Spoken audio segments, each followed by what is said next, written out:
Буга чейин адистер айтып келгендей, мыйзамсыз иштеген акча алмаштыруучу жайлар салык кызматына жана социалдык фондко милдеттүү төлөмдөрдү төлөшпөйт. Мисалы, Дордой базарында мыйзамсыз иш алып барган жайлардын саны 90го жакын. Алардын ар бири 6000 сомдон патентке төлөшү керек эле.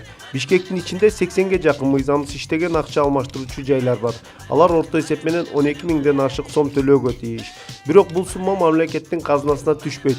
Натыйжада ар бир жылда өкмөттүк бюджет болжол менен 18 миллион сомдон ашык зыян тартууда. Улуттук банк акча алмаштыруучу жайлар менен тыгыз байланышта иш алып барбагандыктан валюталар рыногунда курсту туруктуу кармап туруу мүмкүн болбой калган. Алалы рубльдин сомго карата курсу түшүп кеткендиктен акча алмаштыруучу жайларда доллардын курсу жасалма түрдө кескин өсүп кеткен. Мындай мүчүлүштүктү Улуттук банктын жетекчилиги өздөрү моюнга алышууда.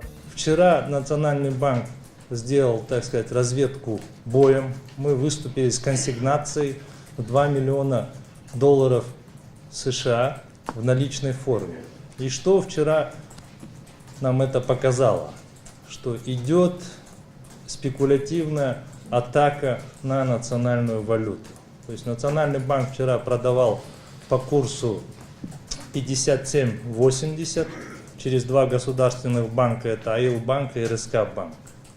Вся эта наличность в течение 3-4 часов была вымыта нашими обменными бюро.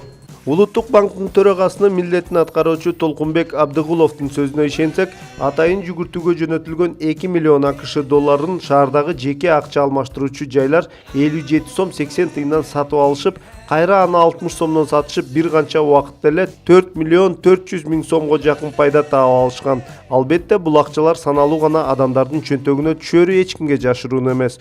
Бул акчалар мамлекеттин казынасына түшүп, кары картаңдардын пенсиясын, мугалим врачтардын маянасына жогорулатууга жумшалса, өлкөдө кичине болсо дагы социалдык өнүгүү болмок.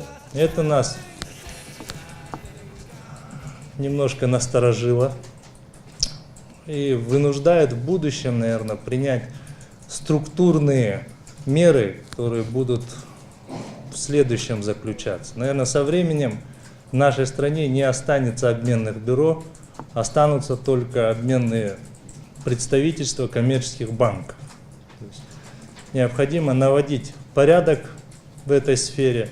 То есть если обменные бюро пытаются в погоне за наживой влиять на стабильность национальной валюте, значит, ни Национальный банк, я думаю, ни правительство, ни парламент не должны этого допускать. Буга каршы финанс-кредиттик жакшы мамлекеттик механизмдер бар, ал эң эле чоң деңгээлдеги салыктар. Эгерде ушул акча алмаштыруучу жайлар киришесин тез эле жана өтө эле көп алып жиберсе, анда ага өтө эле чоң көлөмдөгү салыктарды салып койсо, алар автоматтык түрдө эле өздөрүнүн баягы мыйзамсыз иштерге барбоого, мыйзамдын чеги менен иштөөгө мажбурлайт эле да. Шаардагы 1300гө жакын мыйзамдуу жана мыйзамсыз акча алмаштыруучу жайлардын ишмердүүлүгүн токтотуп, чечкиндүү реформаларга Улуттук банк жана өкмөт барышы мүмкүн. Бирок парламенттин мындай кадамга баруусуна моюну жар бербесе керек. Анткени коомчулукка маалым болгондой, калаадагы чоң акча алмаштыруучу жайлар депутаттардыкы же алардын жакын туугандарыныкы эч кимге жашыруун эмес. На мой взгляд, акыркы эле кымбаттуу болорду алалы. Акча алмаштыруучу жайлар өз чөнтөгү үчүн гана иштеди. Коомчулук жабыркап калбаш үчүн алардын баарына көзөмөл болуш керек. Бул акча алмаштыруу жайлары болобу, банктар болобу, же жөн эле ишкерлик болобу, же базардагы иштер болобу, баардыгы тең ачык айкын, анан дээрлик мамлекеттин көзөмөлүндө болушу шарт да.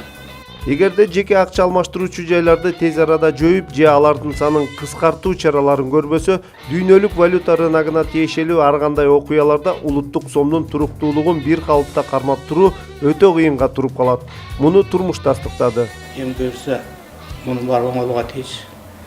Ушул механизмдердин баарын кире турган эми кайра эле дагы келеткан жаңы шайлоодон, жаңы парламенттен, жаңы депутаттардан үмүт этип туруш керек. Муну бир күндө, бир айда, бир жылда чече турган маселе эмес. Бул маселе башынан эле көтөрүлүп келген. Биз өзгөчө финанстер бул маселени катуу эле көтөрүп келе атабыз. Тилекке каршы биздин саясий бомонд бул маселеге же түшүнбөйт, же жеткиликтүү баа бербей атат да.